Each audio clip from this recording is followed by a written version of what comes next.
It's November 3rd.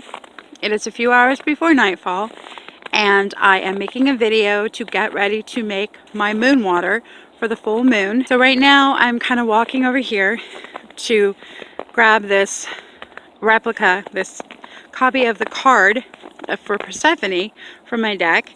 And the reason that I've chosen to use Persephone as a sigil here is because I have worked with, during the first part of this dark half of the year, I have decided to work with Ereshkigal, Ariadne, and Arianrod, but together it is to guide Persephone through the underworld in the dark half of the year. And Persephone in this context being myself.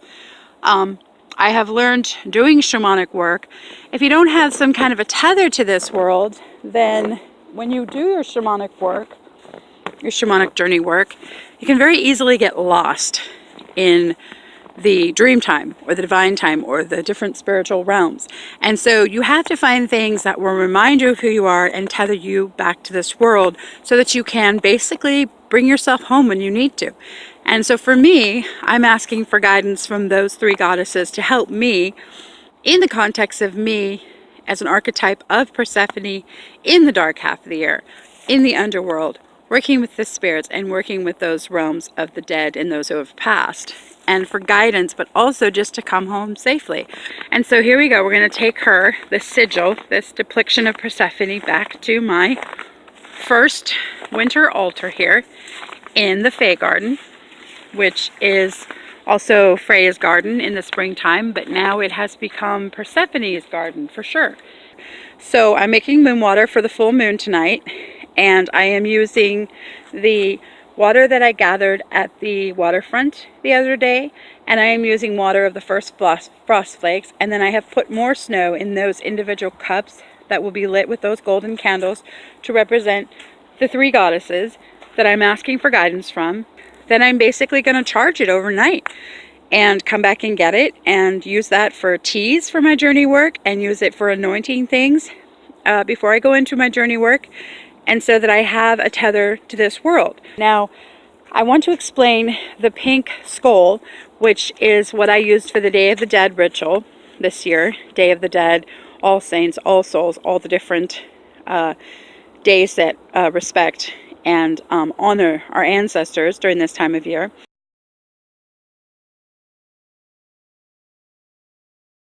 Calling in the three goddesses to help me, that I am the embodiment of Persephone.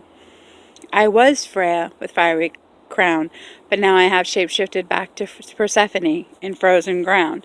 And I ask that these three goddesses help to guide me through the darker half of the year. I'm going to light these candles in the moon water in the order that these goddesses have come into my life.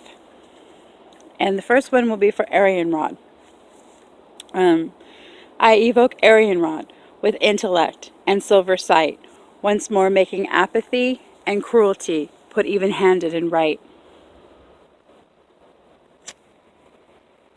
Yes, I just burned myself, but you know, that happens a lot when I do these things, especially out in nature.